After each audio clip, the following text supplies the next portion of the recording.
تدبیر اور تقدیر۔ ایک شخص خودکشی کرنے کے لیے دریا کنارے کھڑا تھا۔ سامنے دو عورتیں تھیں۔ دراصل وہ عورتیں نہیں تھیں، ایک تدبیر تھی اور ایک تقدیر تھی۔ اب تدبیر تقدیر سے پوچھ رہی ہے، یہ بندہ اداس لگ رہا ہے، اس کی مدد کریں۔ تقدیر بولی، یہ خودکشی کرنے آیا ہے۔ تدبیر نے حیرت زدہ ہو کر کہا، کیوں؟ تقدیر بولی، کیونکہ میں چاہتی ہوں۔ تدبیر نے غصے سے کہا، لیکن میں نہیں چاہتی کہ وہ خودکشی کرے، میں بچاؤں گی اسے۔ تدبیر اس شخص کے پاس گئی، اس سے پوچھا، تم خودکشی کیوں کرنا چاہتے ہو؟ اس نے کہا، گھر میں کھانے کو ایک نوالا نہیں ہے، کام کوئی ملتا نہیں ہے، بھیک مانگنے کو ضمیر اجازت نہیں دیتا اور بیوی کے تانے جینے نہیں دیتے، اس لیے مرنے آیا ہوں۔ تدبیر نے اپنی ڈائمنڈ کی رنگ اتار کر اسے دی اور کہا، اسے بیچ کر گھر کا راشن لے لینا اور جب پیسے ختم ہو جائیں پھر میرے پاس آنا، میں کچھ اور بندوبست کر دوں گی۔ ڈائمنڈ کی رنگ لے کے وہ خوش ہو کر گھر کی طرف لوٹ رہا تھا اور رنگ کو اپنی انگلی میں ڈال کر دیکھ رہا تھا کہ کیسی لگتی ہے، لیکن اس کے ہاتھ بہت گندے تھے۔ اس نے رنگ فرنٹ جیب میں ڈال دی اور دریا کے کنارے ہاتھ دھونا چاہا۔ ہاتھ دھونے کے لیے جھکا تو رنگ پانی سے گر گئی اور نیچے مچھلی نے منہ کھولا اور اس کے پیٹ میں چلی گئی۔ وہ پھر پریشان ہو کر گھر آ گیا۔ بیوی نے پوچھا، کوئی کام ملا؟ کچھ کھانے کو لائے؟ بولا، ایک خوبصورت لڑکی نے مجھے ہیرے کی انگوٹھی دی، لیکن مجھ سے وہ پانی میں گر گئی۔ اس کی بیوی کہنے لگی، اگر کچھ نہیں تو صاف کہو کہ بھوکے ہی مرنا ہے، یہ کہانی کیوں سنا رہے ہو؟ اب دونوں کا پھر جھگڑا ہو گیا۔ وہ کہتا رہا، میں سچ کہہ رہا ہوں، اور بیوی کہتی رہی، میں پاگل نہیں ہوں، مجھے بیوقوف نہ بناؤ۔ وہ پھر مایوس ہو کر خودکشی کرنے کے لیے گھر سے نکل پڑا۔ تقدیر نے دیکھا تو تدبیر سے کہا، وہ آ گیا پھر مرنے۔ تدبیر نے کہا، میں اسے مرنے تو نہیں دوں گی۔ پھر اس کے پاس گئی، پھر حال سارا پوچھا۔ اس نے بھی الف سے لے کر یہ تک کی کہانی سنائی۔ پھر اسے اپنے گلے سے گولڈ نیکلس اتار کر دیا اور کہا، خودکشی نہ کرو، یہ رہ جاؤ۔ وہ پھر خوش ہو گیا اور دل میں سوچ رہا تھا، یہ لڑکی مجھ پہ اتنا مہربان کیوں ہے، اور کیا یہ سچ میں سونے کا ہے یا نہیں؟ وہ نیکلس کو غور سے دیکھتا ہوا آ رہا تھا۔ اوپر سے کوے نے دیکھا تو اس نے کھانے کی چیز سمجھ کر اس سے چھین لیا اور جا کر اپنے گھونسلوں میں بچوں کے سامنے رکھ دیا۔ وہ پھر پریشان ہو گیا، گھر آیا اور بیوی کو بتایا، میں تو خودکشی کرنے گیا تھا، لیکن اسے اسی لڑکی نے پھر سونے کا ہار دیا، لیکن مجھ سے کوا چھین کر اڑ گیا۔ بیوی سر پیٹتی ہوئی اندر چلی گئی اور چلاتی رہی، اس بھوک سے موت تو جب آئے گی، لیکن تو پاگل کر کے مارے گا۔ خدا کا واسطہ ہے، بس کر دے۔ بھلا کوا بھی ہار چھین سکتا ہے؟ انسان سے اور تجھ پر کوئی لڑکی جو اتنی مہربان ہے اور پہلے سے تیرا انتظار کرتی ہے۔ جب بیوی نے اس کی کسی بات پر یقین نہیں کیا، وہ پھر خودکشی کرنے چل پڑا۔ تقدیر نے پھر تدبیر سے کہا، وہ آ رہا ہے، جا بچا لے، بچا سکتی ہے تو۔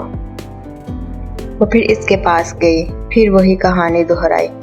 سب سن کر تدبیر نے اسے کچھ پیسے دیے اور کہا، جاؤ، لیکن خودکشی نہیں کرنا۔ اب وہ ان پیسوں کو لے کر گھر آ جاتا ہے، ادھر ادھر دیکھتا ہے۔ بیوی گھر پر نہیں تھی، اس نے پیسے چارپائی پہ رکھ دیے۔ جب بیوی آئے گی دیکھ کر خوش ہو جائے گی۔ بیوی پڑوسیوں کے گھر تھی، خود اسے بلانے چلا گیا۔ وہ گھر سے باہر گیا تو پاس والے گھر کی عورت دیکھ رہی تھی. اسے پیسے رکھتے ہوئے وہ آئی اور پیسے لے کر چلی گئی. ادھر یہ بھی بیوی کو لے کر آ گیا. سرپرائز اسے دے رہا تھا لیکن پیسے نہ پا کر سرپرائز خود ہو گیا. بیوی نے کہا کیا ہے؟ بولا یہاں پیسے رکھے تھے اب نہیں ہے. اس نے پھر چلاتے ہوئے وہ پوچھا کہاں سے لائے تھے وہ؟ پھر وہی جواب کے لڑکی نے دیے. وہ سن کر سر کو پکڑ کے بیٹھ گئی اور کہا یا تو تم پاگل ہو گئے ہو یا پھر مجھے پاگل کر رہے ہو.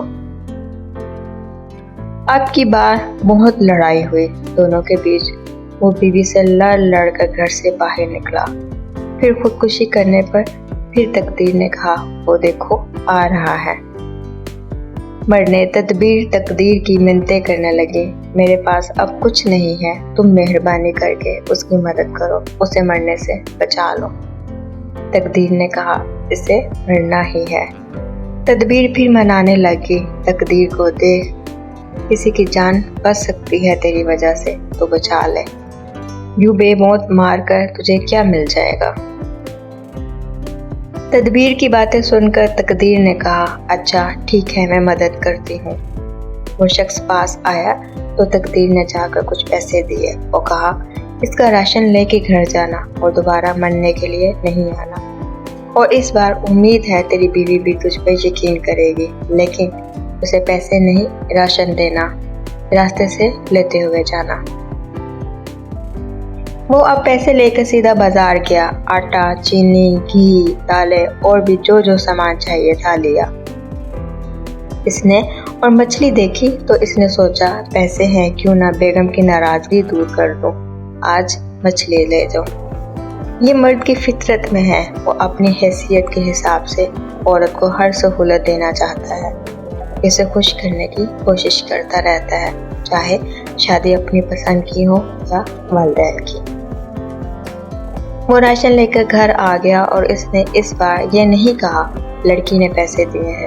اس نے کہا پرانا دوست مل گیا تھا, اسے گھر کے حالات بتائے تو اس نے راشن دلا دیا. بیوی نے مچھلی دیکھی تو خوش ہو گئی. جن کے گھر پچھلے کچھ دنوں سے چولہا نہیں جلا تھا ان کے گھر آج مچھلی بنے گی, خوشی تو بنتی ہے. بیوی نے کہا میں جب تک مچھلی بناتی ہوں تم یہ درخت پر جو سوکھی لکڑیاں ہیں وہ اتار دو. وہ درخت پر چڑھا, سوکھی لکڑیاں توڑ کر نیچے پھینک دی. وہ کوے کا گھونسلہ تھا, اس پر نظر پڑی تو اس میں کچھ چمکتا ہوا نظر آیا. اس نے جھانک کر دیکھا تو وہی ہار پڑا تھا جو اس سے کوا چھین لے گیا تھا. اس نے خوشی کے مارے اونچی آواز میں کہا سنو چور مل گیا, تم ایسے مجھ پر یقین نہیں کر رہی تھی. ادھر بیوی نے مچھلی کا پیٹ چاک کیا تو انگوٹھی نکل آئی. اس نے بھی خوشی کے مارے کہا ہاں تم ٹھیک کہتے تھے. اونچی آوازیں سنی, وہ بھی چور مل جانے کی. پاس والے گھر کی جو عورت پیسے لے گئی تھی اسے لگا کہ مجھ پر شک ہو گیا ہے, اس لیے وہ پارسا بنتے ہوئے پیسے اٹھا کر لے آئی اور کہا میں آپ کے گھر آئی تھی کوئی نہیں تھا, یہ پیسے ایسے سامنے رکھے ہوئے تھے, میں نے سوچا کہیں کوئی اور نہ لے جائے, میں سنبھال کے رکھ دوں, جب گھر آئیں گے ان کو دے دیں گے, یہ لیجیے اپنی امانت. اچانک سب بگڑے ہوئے کام سنورتے گئے کیونکہ تقدیر جو ساتھ دے رہی تھی. سمجھنے کی بات یہ ہے جب تقدیر ساتھ نہ دے تب ہر سیدھا کام الٹا ہو جاتا ہے. نہ کوئی تدبیر کام آتی ہے نہ ترکیب, نہ ہی کچھ سمجھ آتا ہے. ایسے میں صرف ایک راستہ ہے صبر, بس اس پر چلو. کسی موڑ پر جا کے تقدیر بھی مان جائے گی اور جب تقدیر مان جائے پھر اللہ بھی وہاں سے آپ کی مدد کرے گا جہاں آپ کا گمان تک نہ ہوگا. ایک بات اور بھی ہے اس تحریر میں, جیسے وہ اپنی بیوی سے جھوٹ نہیں بولتا تھا کہ میری مدد ایک لڑکی کرتی ہے, اور اس کی بیوی غلط نہیں تھی کہ ایسا ممکن نہیں ہے کوئی لڑکی مدد کرے. اپنی جگہ دونوں غلط نہیں تھے, پھر بھی ان کے بیچ جھگڑا ہوتا رہا. ٹھیک ویسے کئی بار لڑائی جھگڑے کا سبب کسی کا غلط ہونا نہیں ہوتا بلکہ خراب حالات غلط فہمیاں پیدا کر دیتے ہیں. قصور کسی کا نہیں ہوتا, سارا کھیل تقدیر کا ہوتا ہے, اور جب لگے تقدیر ساتھ نہ نہیں تب صبر کا دامن تھام لیا کرو. تو ایسے میں جذبات سے کام لینا بہت مہنگا پڑتا ہے.